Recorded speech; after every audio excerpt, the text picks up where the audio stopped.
Bismillahirrahmanirrahim. Assalamualaikum warahmatullahi wabarakatuh. Apa kabar Bapak Ibu sekalian dimanapun berada?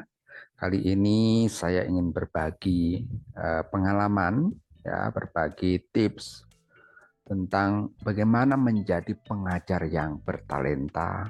Dan ini adalah edisi yang kedua dari tema menjadi pengajar bertalenta. Ya, jadi ini adalah kami maksudkan sebagai pengayaan untuk Bapak Ibu sekalian berdasarkan pengalaman selama yang pernah saya geluti Bapak Ibu sekalian. Kita lanjutkan ke diskusi selanjutnya. Nah, ini tips kedua, mengajar dengan ketulusan. Kalau yang tips yang pertama adalah berkaitan dengan pantun, ya, dan ini yang kedua, mengajar dengan ketulusan. Bapak Ibu, ini adalah hal-hal yang pernah saya lakukan. Apa yang saya sampaikan pasti sudah saya lakukan, dan alhamdulillahnya apa yang saya lakukan ini dinilai sangat positif dan sangat baik, dan bahkan anak-anak didik saya mengatakan luar biasa. Oleh karena itu, kita berbagi untuk kemaslahatan umat manusia agar dunia pendidikan semakin baik. Selanjutnya, Bapak Ibu, bahwa tulus di dalam konteks menjadi seorang pengajar. Saya menggunakan kata pengajar karena ini lebih luas ya Bapak Ibu ya. Jadi tidak hanya guru, tapi juga guru, dosen, dan siapapun yang memiliki profesi mengajar, ini sangat penting. Saya pikir ini sama saja. Mengajar dari tingkatan jenjang apapun, dimanapun, dalam konteks apapun, ketulusan memang sama artinya. Ya, jadi tulus dalam konteks menjadi seorang pengajar memiliki arti bahwa pengajar memberikan perhatian. Sudah pasti. Jadi tulus itu berkaitan dengan perhatian, ya, usaha, kerja keras, dan ikhlas. Tulus ikhlas dalam memberikan pendidikan kepada siswa. Nah, ini saya pikir ini kata-kata ini, kalimat ini sudah jelas ya Bapak Ibu ya, tidak perlu kita diskusikan ya, karena ini sudah sangat jelas sekali. Ini hubungannya dengan perhatian, usaha, kerja keras yang tulus, ikhlas dalam memberikan pendidikan pada siswa. Kita lanjutkan. Nah, seorang pengajar yang tulus itu akan berfokus pada kepentingan siswa. Sudah pasti ya Bapak Ibu ya. Siapapun yang pengajar itu seharusnya fokusnya kepada kepentingan siswa, bukan kepentingan kita sebagai pengajar. Kepentingan siswa adalah walaupun kita adalah pemateri, gitu ya. Tetapi materi ini kan untuk kepentingan siswa, itu maksudnya, dan akan memberikan dukungan yang diperlukan agar siswa dapat berkembang secara akademis maupun sosial emosional. Saya pikir ini Bapak Ibu sudah paham ya. Kita lanjutkan lagi.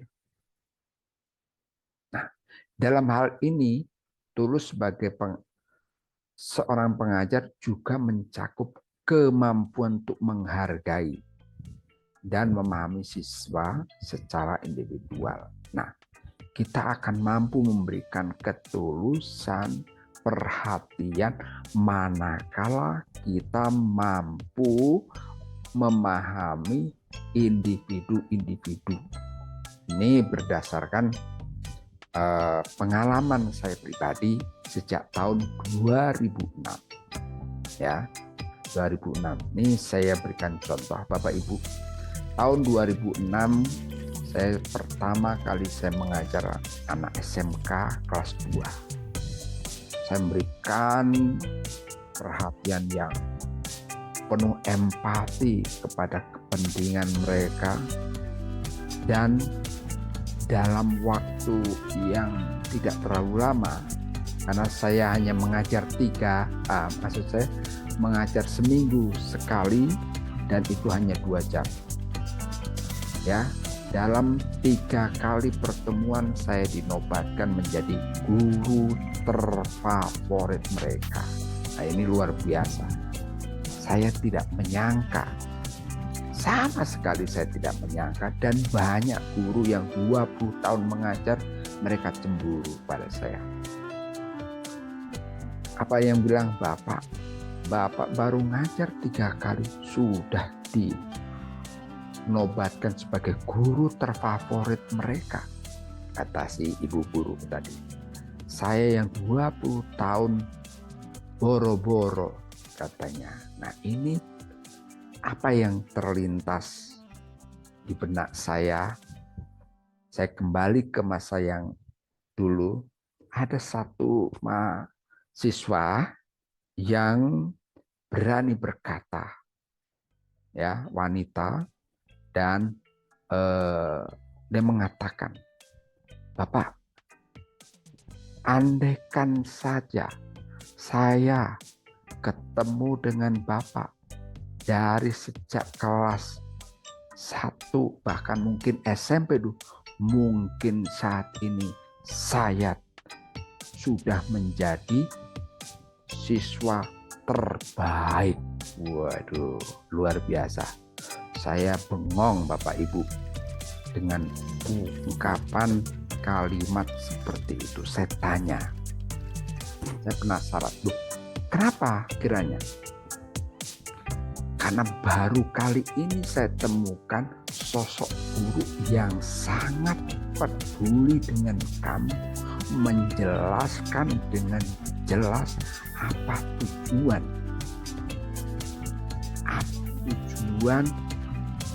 kami sekolah, belajar, dan sebagainya. Saya semakin ingin tahu. Saya korek lagi. Terus selama ini bagaimana? Kami selama ini tidak ada yang memperdulikan. Bahkan guru kami pun tidak peduli. Kami bisa atau tidak, mereka tidak peduli. Nah, saya prihatin ya mendengar kalimat itu dengan lantangnya gitu ya. Dan ternyata satu kelas mendukung.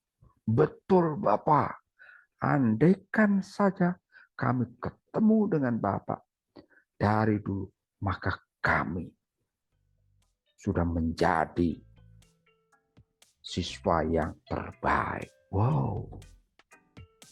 Dan ini perlu kita renungkan bersama Bapak Ibu. Ini pengalaman, fakta di lapangan yang pernah saya jumpai pertama kali saya mengajar.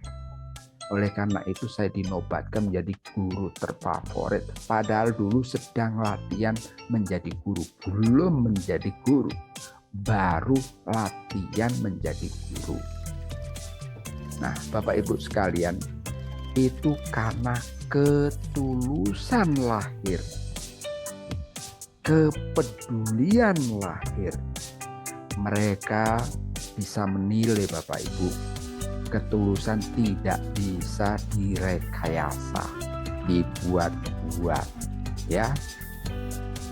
Kadang-kadang kalau kita lihat banyak guru yang hebat-hebat, tetapi hebat dalam teori. Nah, mereka, siswa-siswa itu bukan itu yang dia butuhkan, tetapi kepedulian yang empati. Sehingga menuntun, jadi kepedulian itu berkolaborasi dengan ketulusan. Ketika kepedulian berkolaborasi dengan ketulusan, maka yang muncul itu apa? Membimbing, bimbingan penuh empati. Jadi yang diharapkan dari guru yang tulus tadi itu betul-betul ingin siswanya menjadi siswa yang cerdas, bukan hanya asal menyampaikan. Gitu. Ya. Oke, kita lanjutkan lagi. Jadi kita untuk tulus memang harus menghargai, memahami siswa secara individual. Itu udah jelas, Bapak Ibu. Ya, perlahan-lahan tekniknya Bapak itu coba. Ya, coba. Apalagi kalau guru setahun ketemu dengan mereka, udah itu punya waktu yang cukup panjang. Ya, sangat panjang. Artinya pasti mampu seorang guru bisa memahami siswanya, karakteristiknya, pendekatannya bagaimana. Pasti itu sesuatu yang memungkinkan. Ya, baik Bapak Ibu sekalian. Kita lanjutkan. Dalam kesimpulannya bahwa tulus sebagai pengajar memiliki arti bahwa guru, dosen, widyaswara atau siapapun harus memiliki niat baik. Ya, sudah jelas. Kalau saya ini bukan memuji diri saya sendiri.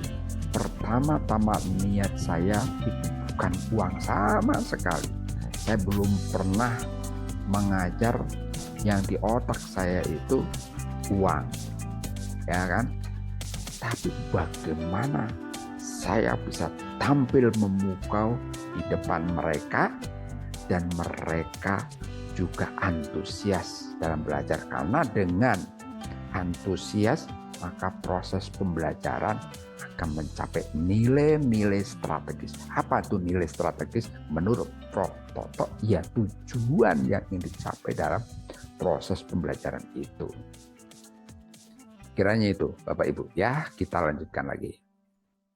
Nah, berikut saya buatkan tips yang dapat membantu Bapak Ibu sekalian bagaimana menjadi pengajar yang tulus. Ini berdasarkan apa yang saya rasakan dan juga saya pelajari dari literatur. Ya, baik. Nah, memiliki niat yang baik. Bapak Ibu sekalian, bahwa sebelum mengajar, pastikan bahwa niat kita betul-betul benar-benar baik, yaitu ingin membantu siswa untuk berkembang dan berhasil dalam belajar. Saya sering memperhatikan, saya pernah menjadi ketua komite selama kurang lebih 7 tahun. Saya memperhatikan banyak guru yang sedang, bahkan mereka tidak malu-malu mengatakan bahwa mengajar yang penting melaksanakan kewajiban. Jadi ada konteks yang kurang pas, hanya melaksanakan kewajiban jamnya. Nah ini, tapi kalau melaksanakan kewajiban mengajar bagaimana menjadi yang terbaik sih, itu betul. Tetapi ini konteksnya hanya berkewajiban menyampaikan, setelah itu terserah. Nah ini yang kurang pas. Andai saja banyak guru di Republik ini yang seperti itu, ya saya tidak terlalu berharap bahwa dunia pendidikan akan semakin baik. Tapi saya yakin bahwa itu hanya oknum-oknum yang kurang bertanggung jawab ya. Kenapa oknum? Ya karena seharusnya menjadi guru kan bagaimana memberikan yang terbaik secara baik dari segala sisi, dan akhirnya adalah hasil akhirnya yang baik. Yang kedua adalah menjalin hubungan yang baik dengan siswa. Tentu ya, mengambil waktu untuk mengenal siswa, bukan sekedar nama Bapak Ibu. Yang harus dikenal itu kalau saya itu adalah karakternya. Kalau guru dalam setahun pasti bisa mengenali karakter yang muncul, yang terlihat, yang bisa kita perhatikan. Ya. Jadi mengambil waktu untuk mengenal siswa, memahami kebutuhan dan minat mereka, serta membina hubungan saling percaya dan saling menghormati. Jadi Bapak Ibu, kalau saya mengajar dengan siswa itu, saya umpamakan mereka seperti anak saya sendiri. Jadi saya dekat dalam arti positif. Ya, karena kalau kita tidak tahu karakternya, gitu ya, kita memang kurang paham untuk bagaimana membantu. Nah, kalau kita sudah memahami karakternya, walaupun tidak keseluruhan karakter, karena itu kan karakter itu tidak ada yang disembunyikan kan gitu ya. Oke, baik. Selanjutnya, saya pikir ini menjalin hubungan ini sudah dapat dipahami. Kita lanjutkan. Memberikan perhatian yang tulus. Nah, ini maksud, cobalah memperhatikan kemampuan dan kelemahan mereka dan memberikan dukungan yang diperlukan agar mereka dapat berkembang. Nah, ini yang saya maksud Bapak Ibu. Ketika saya mengajar, ya, pasti ini saya pikir bukan saya sendiri ya, semua harapannya begitu ya. Semua guru, semua dosen, semua pengajar memperhatikan kemampuan dan kelemahan mereka kalau ada waktu. Ini yang saya maksud adalah guru yang punya pertemuan rutinitas.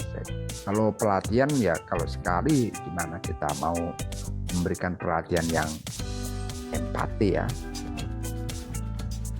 Ini perlu cobalah memperhatikan kemampuan dan kelemahan mereka. Kita harus melihat kemampuan mereka seperti apa, kelemahan mereka. Berdasarkan pengalaman mereka itu akan terlihat kemampuan dan kelemahan mereka. Sehingga kita mampu memberikan dukungan yang diperlukan sesuai kebutuhan yang dia butuhkan untuk berkembang.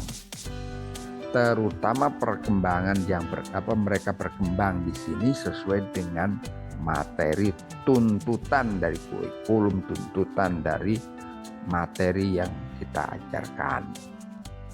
Selanjutnya kita harus bersikap sabar selama proses mengajar, terutama ketika siswa mengalami kesulitan dalam belajar. Nah, saya harapkan Bapak Ibu ya itu jangan malas untuk memberikan bantuan pada siswa yang mengalami kesulitan. Guru yang baik, guru yang memiliki kepedulian, guru yang memiliki ketulusan pasti dia akan melakukan usaha dengan apa yang terbaik untuk membantu siswa. Jangan sampai ada yang terlalu terbelakang. Itu maksudnya.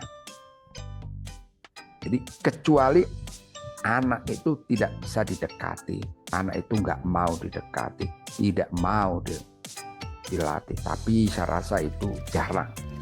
Ya, selama kita mampu memberikan pendekatan yang sebaik-baiknya, kita dekati agar mereka tidak ada satu siswa pun yang akan tertinggal. Kalau ada siswa yang tertinggal itu ini indikator Bapak Ibu. Kalau ada siswa yang tertinggal tidak naik kelas dan sebagainya, ini indikator bahwa kita belum melakukan pendekatan secara empati. Jadi jangan hanya pada fokus pada siswa yang terpandai ya. Cobalah untuk tenang dan memberikan bimbingan dengan sabar mengatasi kesulitan mereka. Oke, saya rasa ini penjelasannya sudah cukup ya. Kita lanjutkan lagi. Ini berusaha memahami siswa secara individual. Nah, setiap siswa memiliki kebutuhan dan minat yang berbeda. Oleh karena itu, cobalah untuk memahami siswa secara individual dan menyesuaikan metode pengajaran yang sesuai dengan kebutuhan mereka. Ini udah Bapak Ibu jago lah ya di bidang ini. Tadi kita memahami karakteristik mereka, gitu ya. Jadi metode saya rasa seharusnya Bapak Ibu sebaiknya Bapak Ibu dalam proses pembelajaran itu menggunakan beberapa metode. Dan kalau saya sebelum mengajar saya sering latihan. Latihannya apa? Latihan mengajar ini di mana ini, sesuai enggak, cocok enggak, kelemahannya di mana gitu ya. Itu biasanya sehari sebelumnya. Metode itu minimal ya, sehari sebelumnya metode itu sudah saya persiapkan gitu ya. Kita ngomong dengan tembok, kita ngomong dengan kaca, kita ngomong dengan ini dan sebagainya. Nah, terus belajar dan berkembang. Tentu ini pasti ya, kita sebagai pengajar harus terus belajar dan berkembang. Menjadi pengajar yang berjiwa tulus, memang saya perhatikan tidak semua orang memiliki jiwa tulus ya. Kalau berdasarkan pengamatan saya, tidak semua pengajar memiliki jiwa yang tulus.